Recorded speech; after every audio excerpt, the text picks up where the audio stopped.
Assalamualaikum dan selamat sejahtera. Okey, untuk slot minggu yang ke-10 ni, slot PDPR Matematik. Okey, kita sambung lagi dengan tajuk strategi pemurataan. Okey, cara pengiraan dia masih sama dengan video sebelum ni. Cuma yang berbeza sini bentuk soalan yang diutarakan kepada awak. Okey, 15 ni contoh soalan soalan pertama lah untuk hari ni. Okey, so tajuk kita masih sama. Oh, OTG tak on. Sekejap ya.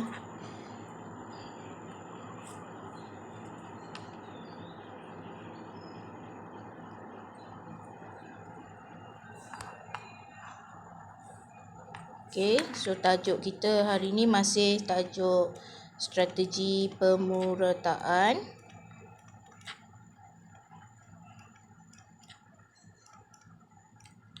Okey.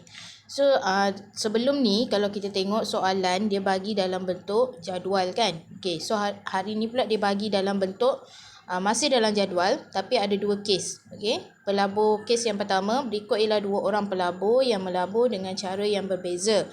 Okey, pelabur pertama, Encik Ashraf melabur RM36,000 secara sekaligus dengan membeli saham VC yang berharga RM1.80 seunit. Okey, yang ini dia ada duit RM36,000, dia beli sekaligus beberapa unit saham dengan harga RM1.80 seunit saham. Okey, tapi pelabur yang kedua iaitu Cik Adil, dia ada duit RM36,000 juga dan dia melabur secara berkala dan konsisten sebanyak RM3,000 setiap bulan dengan membeli saham VC. Okey, yang ini okey, contohlah kalau kita buat pinjaman dengan amanah saham RM36,000, selepuk habis kita beli beberapa unit saham. Tapi untuk Encik Aidil ni, dia tak ada duit banyak sekaligus. Dia ada RM3,000 dia beli saham. Ada RM3,000 dia beli. Tapi konsisten setiap bulan dia beli beberapa unit saham dengan harga yang berbeza-beza. Okey, so sekarang ni kalau bulan bulan Januari dia ada RM3,600. Dia beli harga saham RM1.60. Okey, berapa unit saham yang dia dapat beli? Okey, macam mana nak dapat unit saham tu? Bahagikan RM3,600 bahagi RM1.60. Okey, dia dapat beli 2,250 unit saham. Okey, Februari. Okey, sama juga RM3,600 bahagi RM2. Okey, dia dapat RM3,600 ke RM3,000? RM3,000. Silap.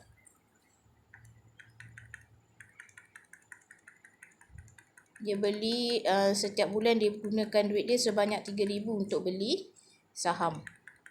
Okey, kita buat ni lah. Kita terus lengkapkan kat jadual Okey, dia ada RM3,000 bahagi RM1.60.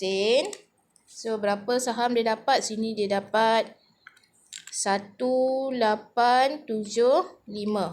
Okey.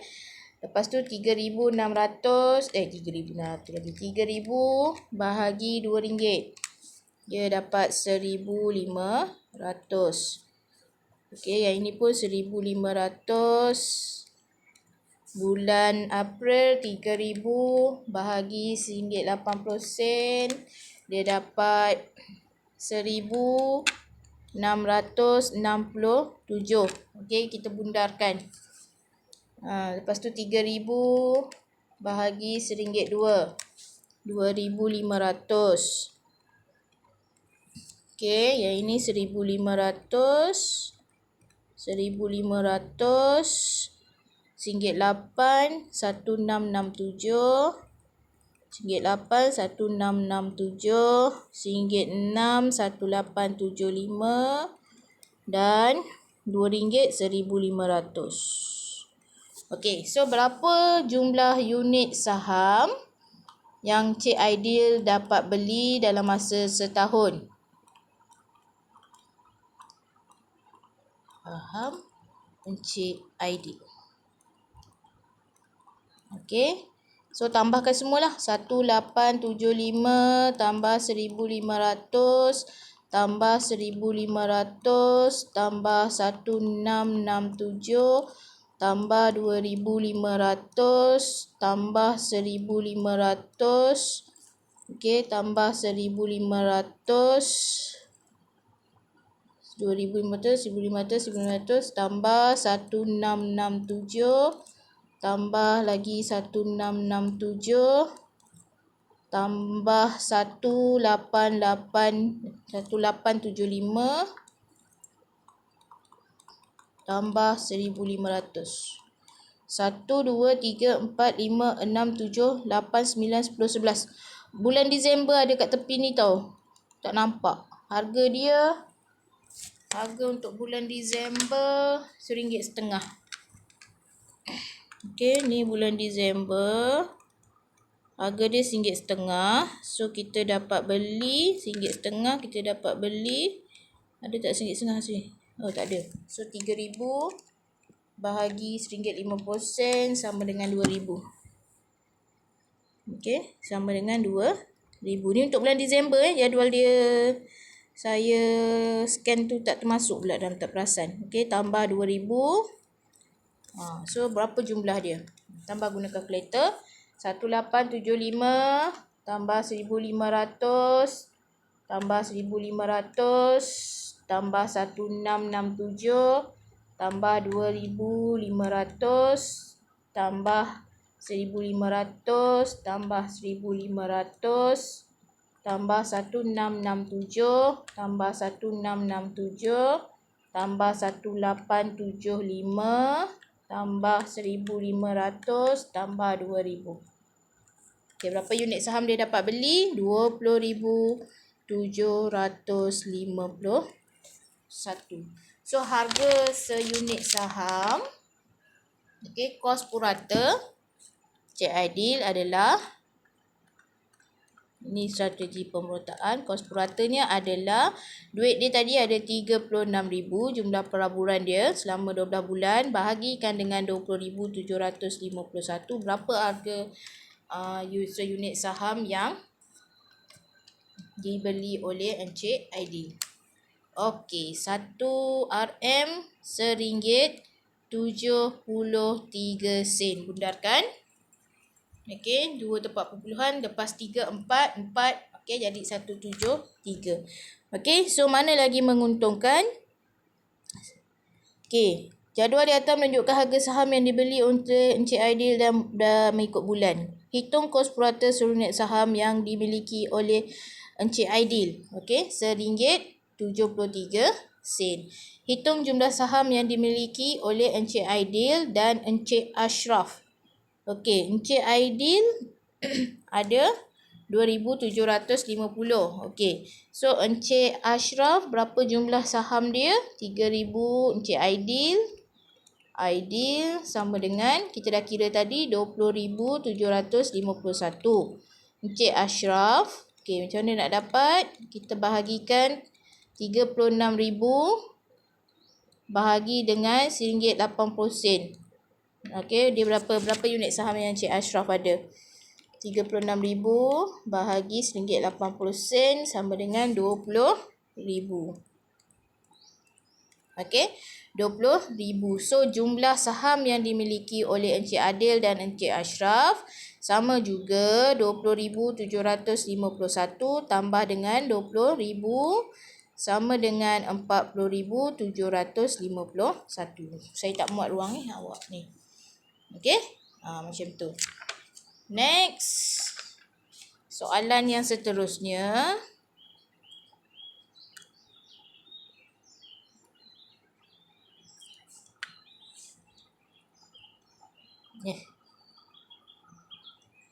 Okay,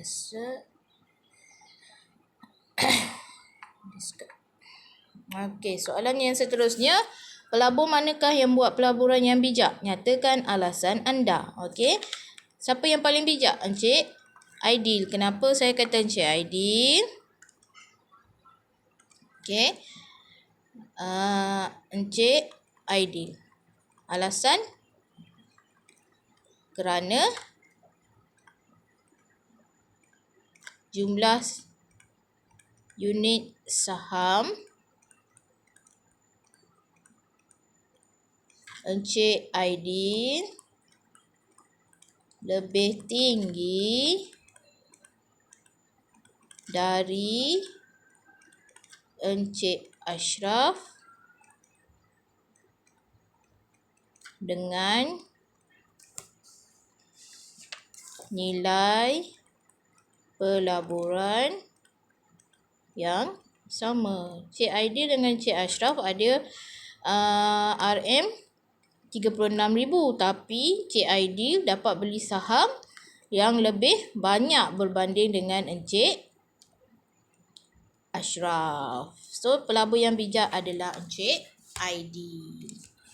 Okey, so sekarang ni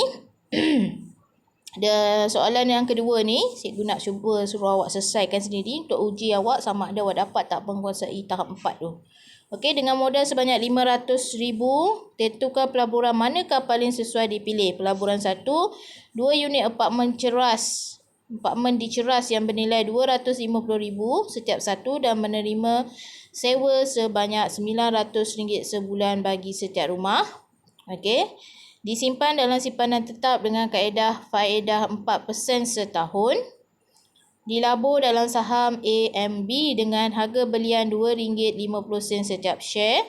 Semua share itu kemudian dijual pada harga RM265 setiap share selepas 1 tahun. Okey, ini semua nilai-nilai pelaburan, cara-cara untuk melabur yang cikgu dah ajar awak. So sekarang saya nak uji awak sama ada awak dapat tak tahap 4 ni, mengaplikasikan pengetahuan dan kemahiran yang sesuai tentang space simpanan pelaburan, kredit dan hutang dalam konteks penyelesaian masalah masalah rutin yang mudah. Okey, ni soalan kebat. So saya nak awak cuba selesaikan, terutama sekali pelajar kelas 3 UKM.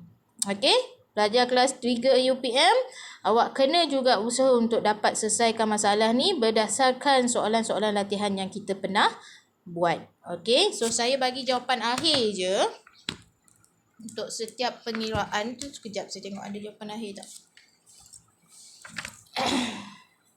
Soalan 16.